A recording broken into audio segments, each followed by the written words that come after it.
मेरा वीडियो का साइज बड़ा हुआ क्या?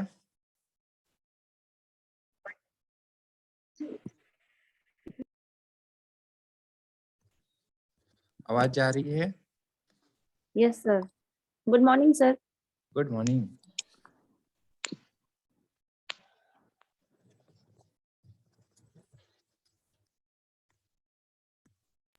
Good morning sir.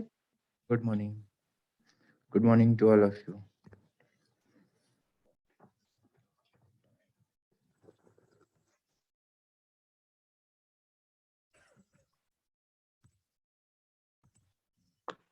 कल हमने पढ़ लिया था न्यूक्लियोटाइड्स क्या होते हैं और न्यूक्लियोसाइड्स क्या होते हैं।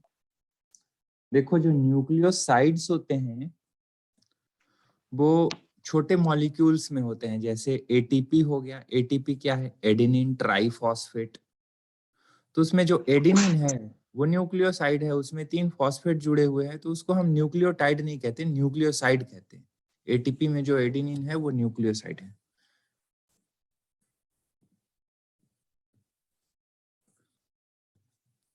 न्यूक्लियोटाइड का स्ट्रक्चर क्लियर है?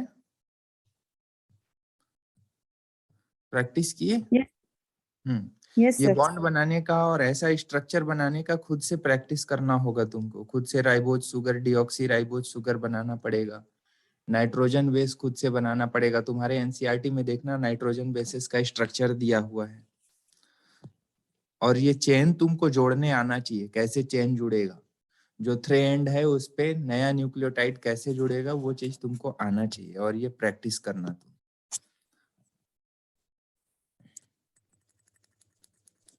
आज हम देखते हैं structure of DNA.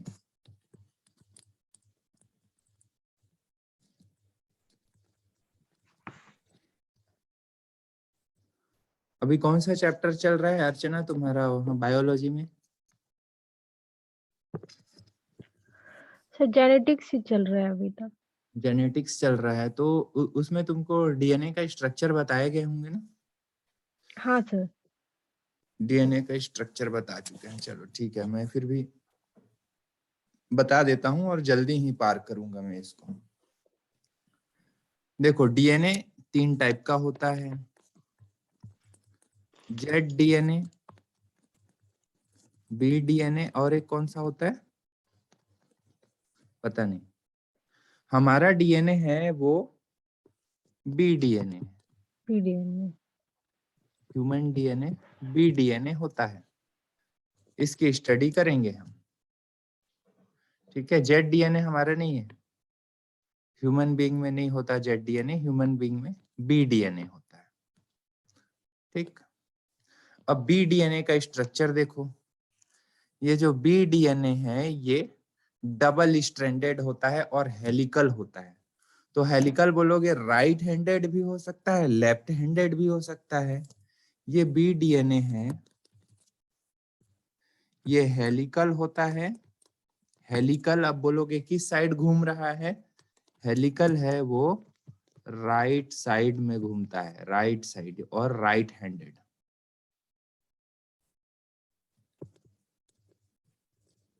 Right side twisted होता है, इसको कह सकते हो ये राइट हैंडेड होता है, राइट साइड में ट्विस्ट होता है ऐसे। डीएनए के एक फ्रेगमेंट का फोटो बना रहा हूं मैं, ये डायग्राम देखो। डीएनए का एक फ्रेगमेंट है, ठीक है। यहां से लेकर यहां तक एक बार घुमाएं। देखो ये वाला जो स्ट्रैंड है, strand number 1 and 2, strand number 1 घूमते हुए इस पार आ गया और इस पार से फिर उस पार चला गया, मतलब जहां से शुरू हुआ है घूमते हुए उसके अपोजिट पहुंचा, फिर अपोजिट से घूमते हुए फिर से वहीं आ गया। देखो ये 2 है, ये घूमते हुए अपने अपोजिट पहुंच गया इस पार और इस पार से घूमते हुए वापस इस पार आ गया, मतलब एक टर्न कंप्लीट हो चुका है। तो डीएनए का मैंने एक सिंगल हेलिक्स बनाया है, 1 पिच बनाया है। जैसे कि एक एग्जांपल बता दूं तुमको मैं, लाइक ये पेपर है,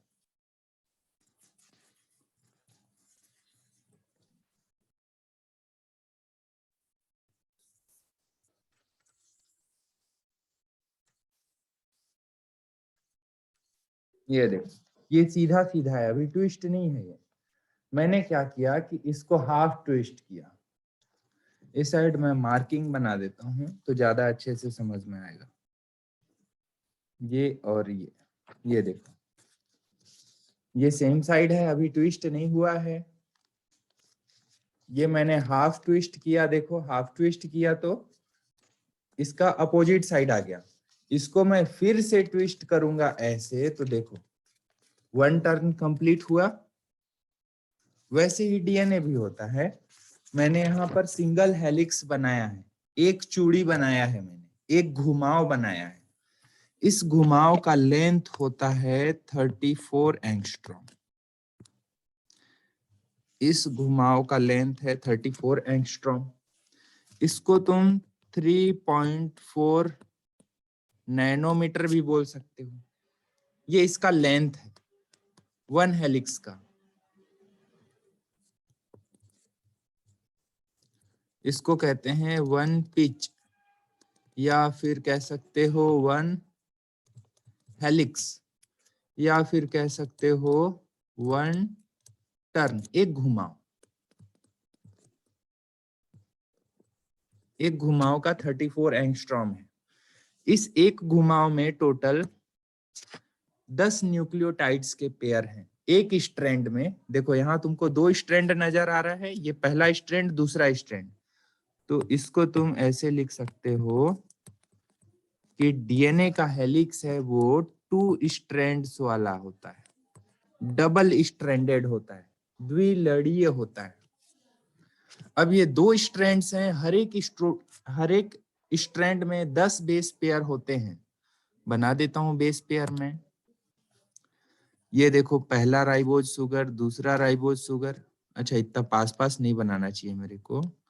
ये पहला राइबोज, दूसरा राइबोज, तीसरा राइबोज, चौथा, पांचवा, छठवां, सातवां, आठवां, नौवां और 10वां। देखो मैंने एक स्ट्रैंड में 10 राइबोज सुगर बनाए हैं, दूसरे स्ट्रैंड में भी 10 राइबोज बना देता हूं।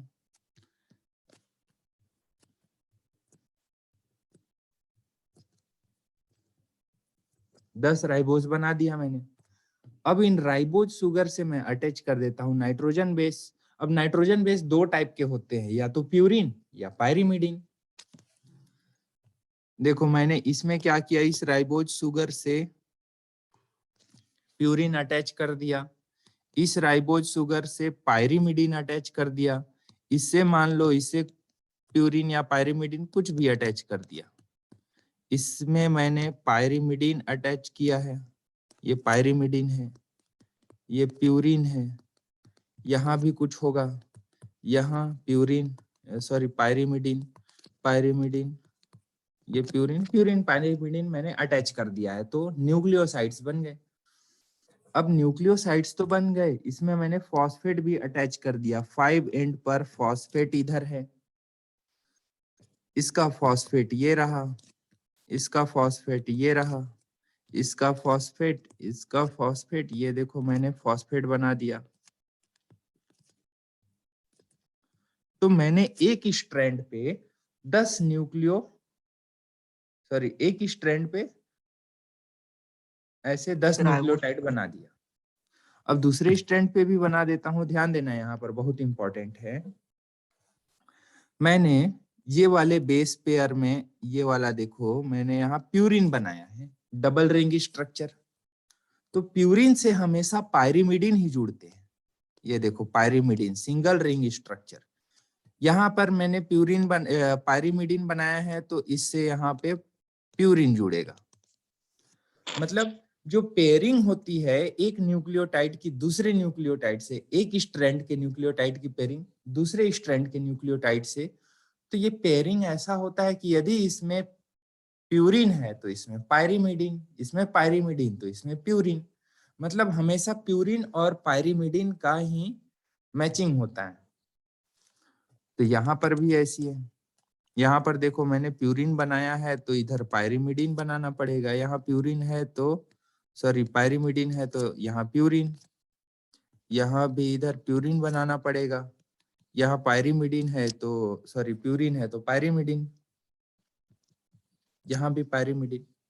तो देख रहे हो कैसे कि हमेशा पेयरिंग होती है वो प्यूरिन और पायरिमिडिन की होती है। ये क्यों जरूरी है बताता हूं मैं। देखो प्यूरिन है डबल रिंग स्ट्रक्चर और पायरिमिडिन है सिंगल रिंग स्ट्रक्चर। तो दो स्ट्रैंड के बीच में टोटल रिंग कितने हुए? 3। यदि मैं प्यूरिन को प्यूरिन से अटैच करता हूं तो टोटल रिंग हो जाएंगे 4। ज्यादा स्पेस लेगा तो वहां पे डीएनए का स्ट्रैंड है थोड़ा दूर दूर हो जाएगा। यदि मैं पायरिमिडिन को पायरिमिडिन से सिंगल रिंग को सिंगल रिंग वाले स्ट्रक्चर से अटैच करूं, पेयरिंग कराऊं, तो टोटल रिंग हो जाएंगे दोनों स्ट्रैंड के बीच में 2। तो कहीं पर 4 रिंग, कहीं पर 2 रिंग। तो डीएनए का स्ट्रैंड कहीं पर फैला हुआ, कहीं पर सिकुड़ा हुआ हो जाएगा, अनस्टेबल हो जाएगा। यही रीजन है कि प्यूरिन का प्यूरिन से पेयरिंग नहीं होता और पायरिमिडिन का पायरिमिडिन से नहीं होता। हमेशा प्यूरिन का पायरिमिडिन से ही होता है। तो ऐसे में क्या होगा कि टोटल रिंग 3 ही होंगे सारे डीएनए स्ट्रैंड के बीच में। तो डीएनए स्ट्रैंड के बीच की जो डिस्टेंस है, दूरी है, वो मेंटेन रहती है। कोई पूछे क्यों मेंटेन रहती है? इन दोनों स्ट्रैंड्स के बीच की जो दूरी होती है वो कितनी होती है पता है? 20 एंगस्ट्रॉम। ये 20 एंगस्ट्रॉम कब मेंटेन होगा? जब हमेशा प्यूरिन का पायरिमिडिन से ही पेयरिंग हो। प्यूरिन का प्यूरिन से पेयरिंग हो गया तो 20 से ज्यादा हो जाएगा। पायरिमिडिन का पायरिमिडिन से हो गया अटैचमेंट, या अटैचमेंट नहीं बोल सकते, पायरिमिडिन का पायरिमिडिन से पेयरिंग हो गया तो 20 एंगस्ट्रॉम से कहीं पर कम हो जाएगा। तो ऐसा नहीं होना चाहिए। 20 एंगस्ट्रॉम के कांस्टेंट डिस्टेंस को मेंटेन करके रखना होता है। इसीलिए हमेशा प्यूरिन का पायरिमिडिन से पेयरिंग होता है। ओके। और ये पेयरिंग ऐसा होता है मान लो कि ये प्यूरिन है एडेनिन, तो एडेनिन का पेयरिंग हमेशा थाइमिन से होता है। मान लो ये वाला जो ये वाला प्यूरिन बेस है वो है ग्वानिन जी, तो इसका हमेशा पेयरिंग साइटोसिन से होता है। तो एडेनिन का थाइमिन से होता है और ग्वानिन का साइटोसिन से होता है। बोलोगे सर एडेनिन का साइटोसिन से नहीं हो सकता है क्या? नहीं, नहीं होता है। एडेनिन की पेयरिंग हमेशा थाइमिन से होती है और ग्वानिन की हमेशा साइटोसिन से होती है, ATGC। तो एडेनिन और थाइमिन के बीच में थोड़ा कम हाइड्रोजन बॉन्ड होता है, जबकि ग्वानिन और साइटोसिन के बीच में हाइड्रोजन बॉन्ड थोड़ा ज्यादा मजबूत होता है। तो जहां पर कम हाइड्रोजन बॉन्ड होता है वहां पे 2 हाइड्रोजन बॉन्ड लिखते हैं हम। ये समझाने के लिए है। हाइड्रोजन बॉन्ड वैसे कोवेलेंट बॉन्ड जैसे single bond, double bond, triple bond ऐसा नहीं होता। हाइड्रोजन बॉन्ड या तो कम इफेक्टिव होता है या ज्यादा इफेक्टिव। तो जो कम स्ट्रेंथ वाला हाइड्रोजन बॉन्ड है उसको हम अपनी सुविधा के लिए डबल बॉन्ड से डिनोट करते हैं, डैश डैश डैश डैश करके। सीधा कर दोगे तो वो कोवेलेंट बॉन्ड हो जाता है। हाइड्रोजन बॉन्ड को डैश डैश से डिनोट करते हैं।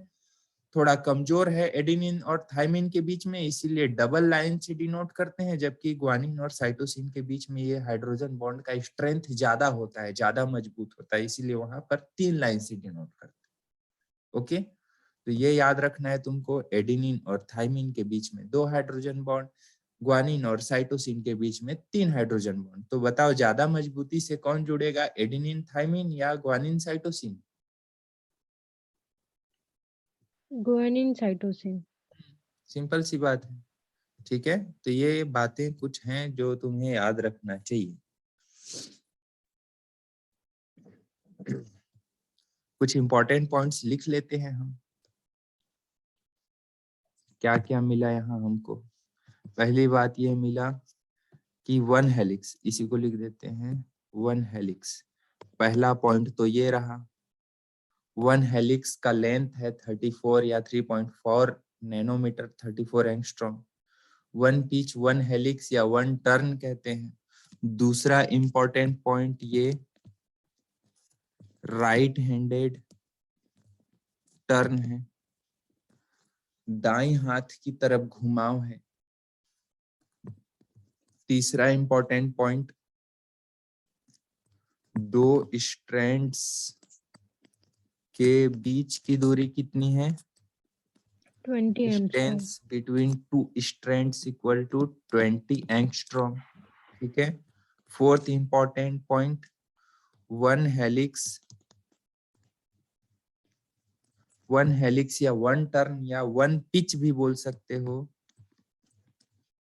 या वन चूड़ी अंतराल भी बोल सकते हो। चूड़ी अंतराल वही है पिच, जैसे एक स्क्रू में रहता है ना पिच, एक बार यहाँ पकड़ के गए फिर से वहां घूम गए, ऐसे पिच रहता है, वैसी है चूड़ी अंतराल। वन हेलिक्स में कितने बेस पेयर हैं बता दो? 10 बेस पेयर। हाँ, 10 बेस पेयर हैं, 10 जोड़े हैं बेस के। कितने बेस हैं बता दो? कितने बेस हैं, कितने क्षार हैं, कितने न्यूक्लियोटाइड बेस हैं वन टर्न में? 20 बेस, है ना? या फिर बोल Yes, sir. सकते हो 20 न्यूक्लियोटाइड। Nucleotide. क्लियर है? 20 Yes, न्यूक्लियोटाइड sir. है। और क्या बताना है? प्यूरिन हमेशा पायरिमिडीन से ही बनाता है। प्यूरिन डबल रिंग स्ट्रक्चर है, पायरिमिडीन सिंगल रिंग स्ट्रक्चर, जिसके कारण 20 एंगस्ट्रॉम का जो डिस्टेंस है दोनों स्ट्रैंड्स के बीच में वो मेंटेन्ड होता है ना? स्थिर बना रहता है। 20 एंगस्ट्रॉम की दूरी स्थिर बनी रहती है, कांस्टेंट डिस्टेंस होता है 20 एंगस्ट्रॉम का। एक बात और, एडेनिन है वो 2 हाइड्रोजन बॉन्ड से जुड़ा होता है थाइमिन से, और ग्वानिन साइटोसिन साइटोसिन से Three hydrogen bond. 3 hydrogen bond से जुड़ा होता है, जबकि एडेनिन थाइमिन से 2 हाइड्रोजन बॉन्ड से जुड़ा Two होता है। hydrogen bond. ठीक है, ये सारी चीजें इंपॉर्टेंट है। देखो, और एक बात बता देता हूँ, एक डीएनए का ये वाला 5 एंड है, देखो फॉस्फेट तरफ का एंड 5 एंड होता है ना, और Yes, फॉस्फेट के अपोजिट वाला एंड, फॉस्फेट के अपोजिट वाला एंड होता है 3 एंड। 3 and तो एक हेलिक्स का जो एंड है वो 5 एंड टू 3 एंड है, तो दूसरा जो हेलिक्स है वो अपोजिट होता है। दूसरे हेलिक्स में फॉस्फेट इधर होता है इस तरफ, दूसरे हेलिक्स में फॉस्फेट इधर होता है,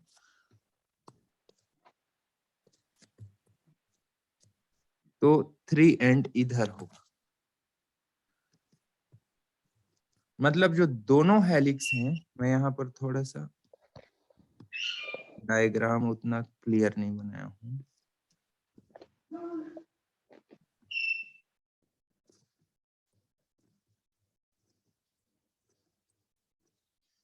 देखो एक स्ट्रैंड है वो 5 एंड टू 3 एंड है, तो दूसरा स्ट्रैंड उसके just opposite 3 end to 5 and.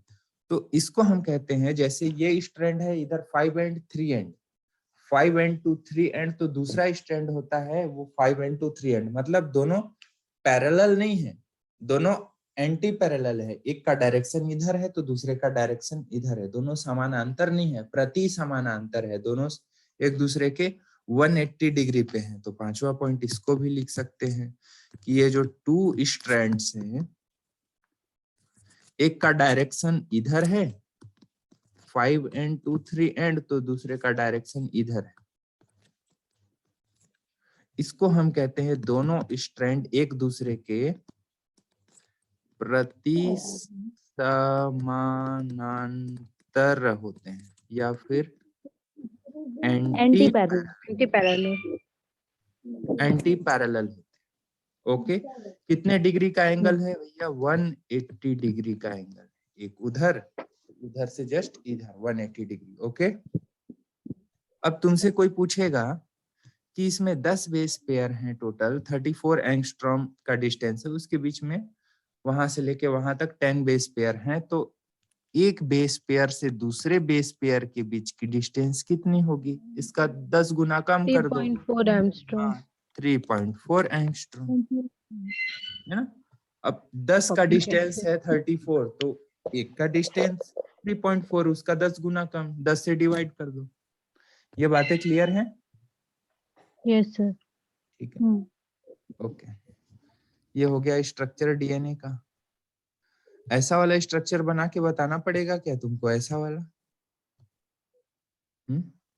समझ गए हो कि बता दूं एक बार? समझ गए हैं। Good, very good. कुछ इंपॉर्टेंट पॉइंट्स बता दे रहा हूँ जो तुमको नोट्स में प्रोवाइड किया हूँ। देखो, डीएनए होता है वो डबल स्ट्रैंडेड और हेलिकल होता है। दोनों हेलिक्स, दोनों स्ट्रैंड्स होते हैं वो एंटी पैरेलल होती हैं। ह्यूमन डीएनए बी डीएनए होता है, राइट हैंडेड होता है। वन हेलिक्स का डिस्टेंस 34 एंगस्ट्रॉम। 10 बेस पेयर होते हैं तो दो बेस पेयर के बीच की डिस्टेंस 3.4 एंगस्ट्रॉम होगी।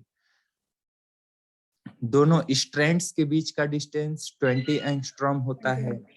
प्यूरिन 2 हाइड्रोजन बॉन्ड से जुड़ा होता है पायरिमिडिन से, सॉरी, प्यूरिन हाइड्रोजन बॉन्ड से जुड़ा होता है पायरिमिडिन से। एडेनिन थायमिन के बीच में 2 हाइड्रोजन बॉन्ड, ग्वानिन साइटोसिन के बीच में 3 हाइड्रोजन बॉन्ड।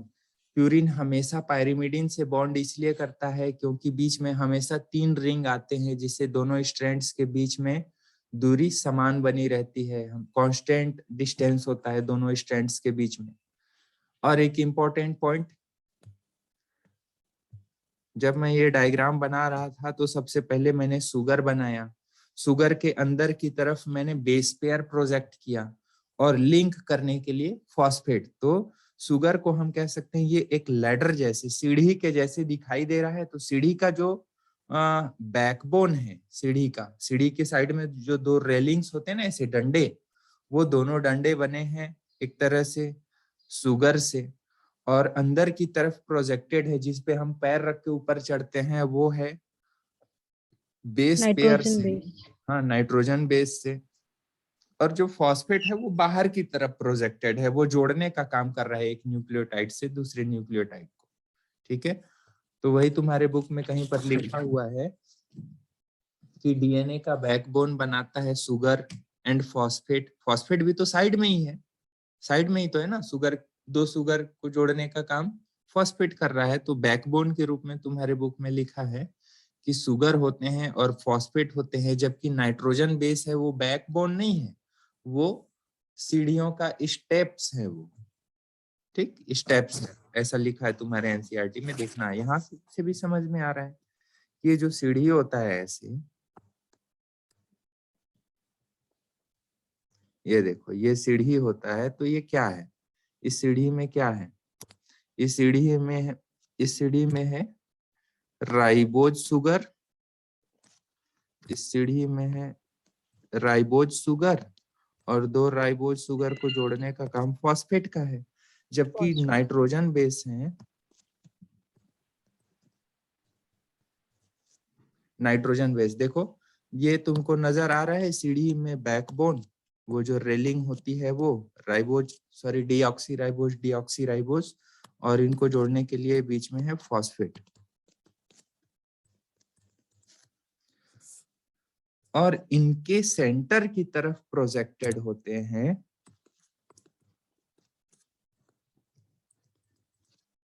ये nitrogen base. This is nitrogen base pair.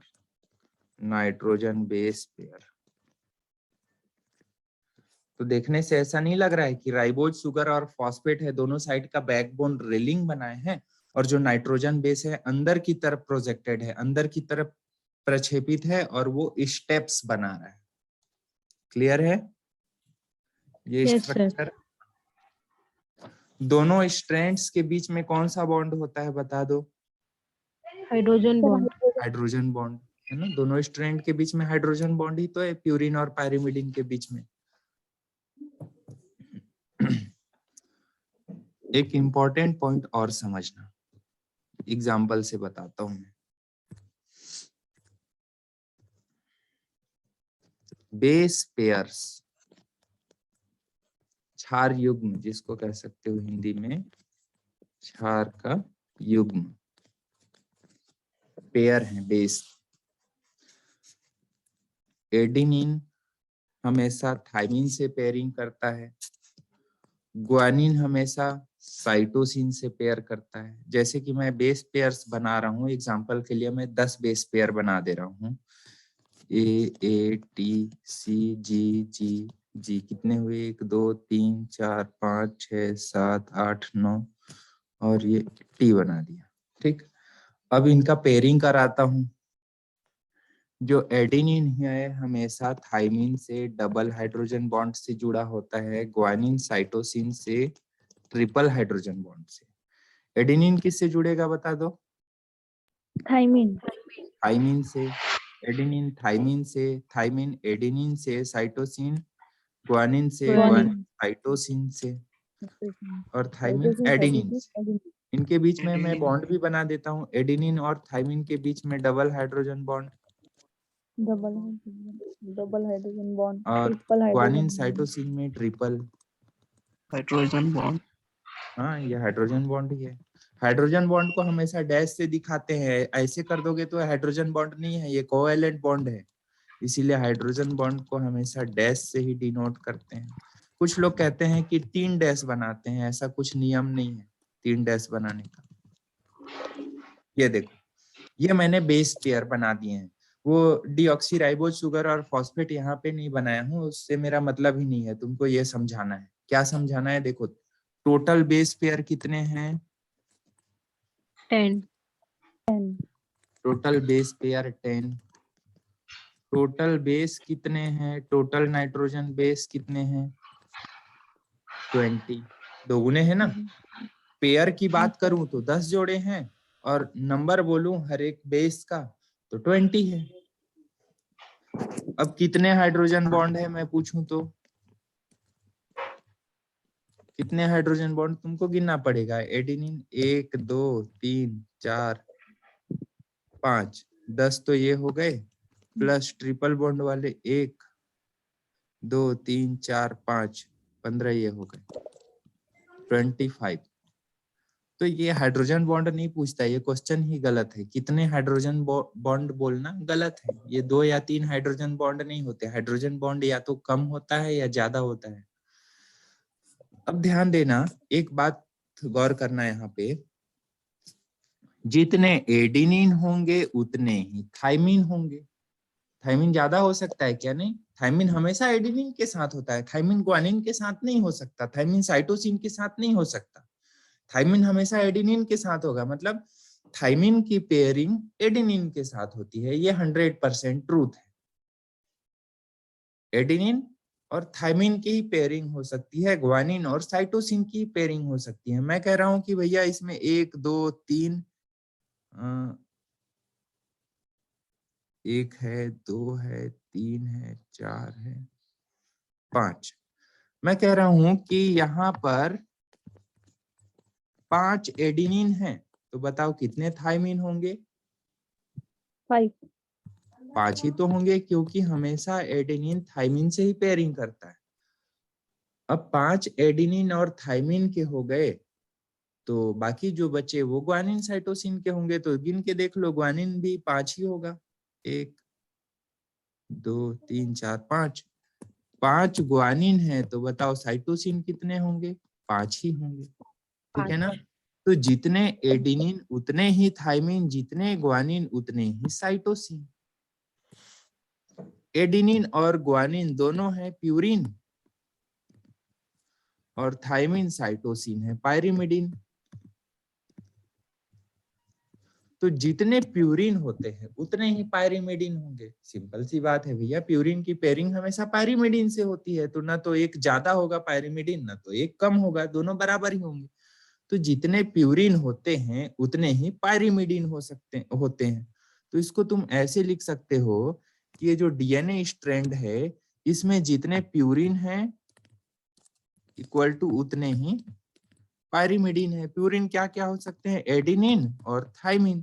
तो जितने एडिनिन होंगे उतने ही सॉरी कुछ भी बोलता हूँ, जितने प्यूरिन होंगे उतने ही पायरिमिडिन होंगे, जितने एडिनिन होंगे उतने ही थायमिन होंगे, और जितने ग्वानिन होंगे उतने ही साइटोसिन होंगे।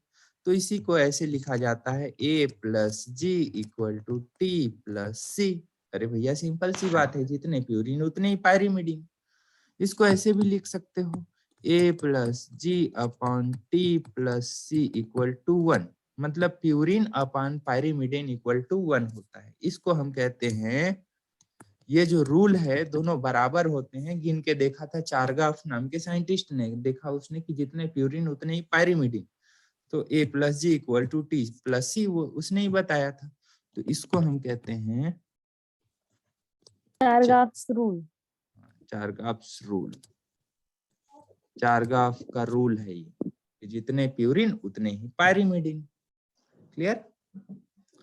तो ये फालतू का रूल वूल क्यों याद करना, हमको तो पता है भैया, जितने प्यूरिन होते हैं उतने पायरिमिडिन। कोई बोलेगा 1000 एडिनिन है तो थायमिन कितने होंगे? 1000 ही होंगे। ठीक है, तो यहां से क्वेश्चन बनता है।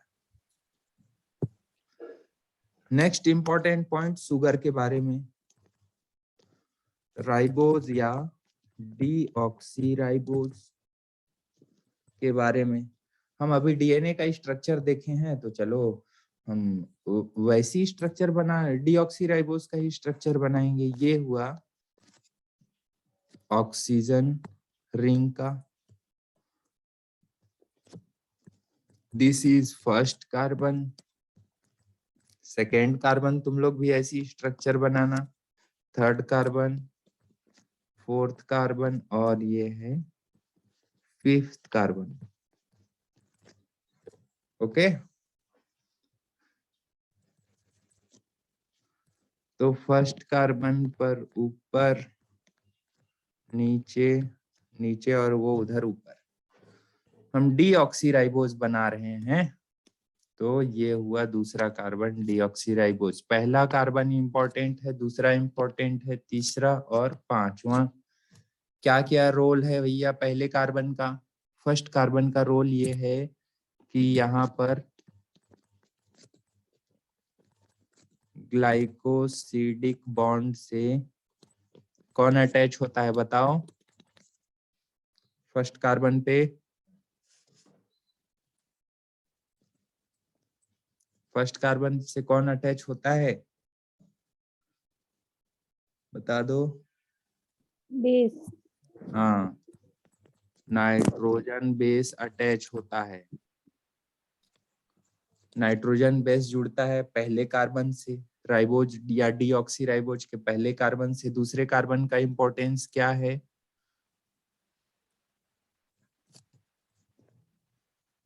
हाइड्रोक्सिल ग्रुप अब्सेंट है, तो ये बन गया डीऑक्सीराइबोज।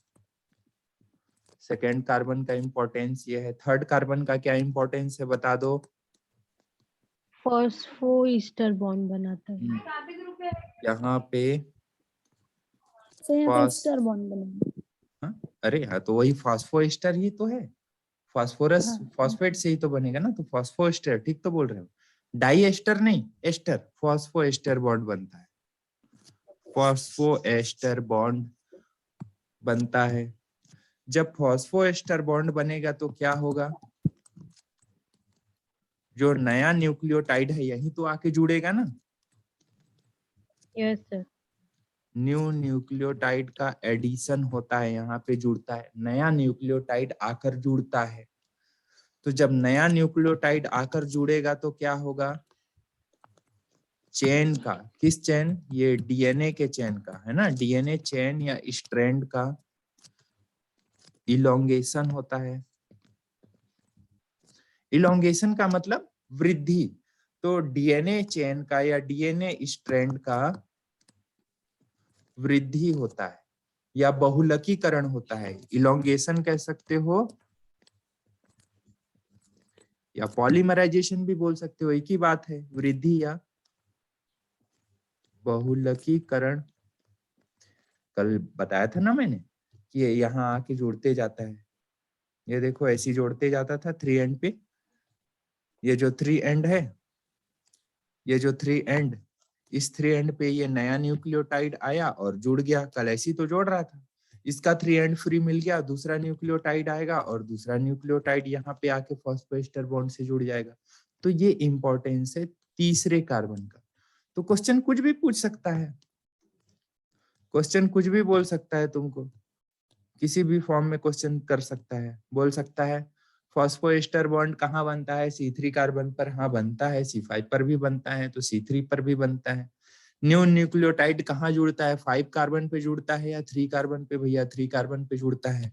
डीएनए चेन का इलोंगेशन या डीएनए चेन का फॉर्मेशन या पॉलीमराइजेशन, बहुलकीकरण, वृद्धि या इलोंगेशन, बढ़ना कहाँ होता है, तो डीएनए चेन हमेशा 3 एंड की तरफ बढ़ता है, 3 एंड से जुड़ते जुड़ते बढ़ता है। तो ये चीज ध्यान रखना। 5 एंड का क्या इंपॉर्टेंस है कि यहाँ पर फॉस्फोएस्टर बॉन्ड से फॉस्फेट जुड़ा होता है ना, फॉस्फेट जुड़ा रहता है 5 एंड। ये इन कार्बन के इंपॉर्टेंट पॉइंट्स तुम्हारे नोट्स में लिख दिया हूं मैं। C1 का क्या इंपॉर्टेंस है, ग्लाइकोसिडिक बॉन्ड बनाता है नाइट्रोजन बेस से। C2 में अगर हाइड्रोक्सिल प्रेजेंट है तो राइबोज शुगर आरएनए में, हाइड्रोक्सिल ग्रुप एब्सेंट तो डीऑक्सी राइबोज डीएनए में होता है। थर्ड कार्बन पे जो हाइड्रोक्सिल ग्रुप है या थर्ड कार्बन है वो दूसरे न्यूक्लियोटाइड, आने वाले नए न्यूक्लियोटाइड के लिए जगह देता है। और ये C3 है, ये डीएनए स्ट्रैंड का 3 एंड बनाता है। 5वां कार्बन है, वहां पर फॉस्फोएस्टर बॉन्ड से फॉस्फेट जुड़ा होता है और वो डीएनए का 5 एंड बनाता है। ठीक है, यस सर। डीएनए और आरएनए में क्या डिफरेंस होता है बता देता हूँ। डीएनए है वो डबल स्ट्रैंडेड स्ट्रक्चर है, जबकि आरएनए सिंगल स्ट्रैंडेड है। तो 2 स्ट्रैंड जब हैं साथ में हाइड्रोजन बॉन्ड से जुड़े हुए हैं तो वो ज्यादा स्टेबल होगा। सिंपल सी बात है, जो ब्रेडेड धागे होते हैं, जो वायर होता है या रस्सी जो ब्रेडेड होता है ऐसे, वो ज्यादा मजबूत होता है, ज्यादा स्टेबल होता है, जबकि सिंगल वाला कम स्टेबल होगा। तो डीएनए ज्यादा स्टेबल है, ज्यादा मजबूत है, आरएनए कम स्टेबल है, कम मजबूत है। डीएनए जनरेशन टू जनरेशन चलते जाता है, जबकि आरएनए ऐसा नहीं है। आरएनए लेस स्टेबल है, इसलिए जब बनता है उसके कुछ देर के बाद खत्म हो जाता है, अपना काम करता है। आरएनए का काम है प्रोटीन सिंथेसिस कराना, तो प्रोटीन सिंथेसिस कराने के बाद आरएनए खत्म हो जाता है।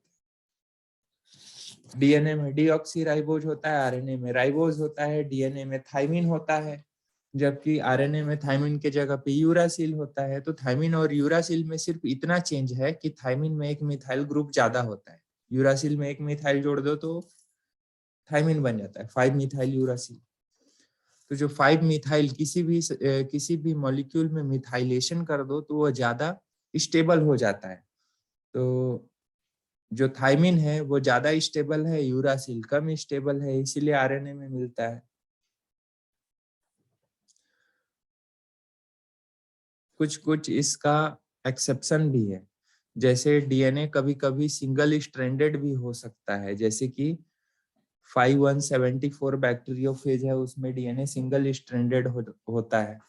और कहीं कहीं पर आरएनए डबल स्ट्रैंडेड भी हो सकता है, जैसे कि रियो वायरस, तो उसमें डबल स्ट्रैंडेड आरएनए होता है। कुछ बताने की जरूरत है?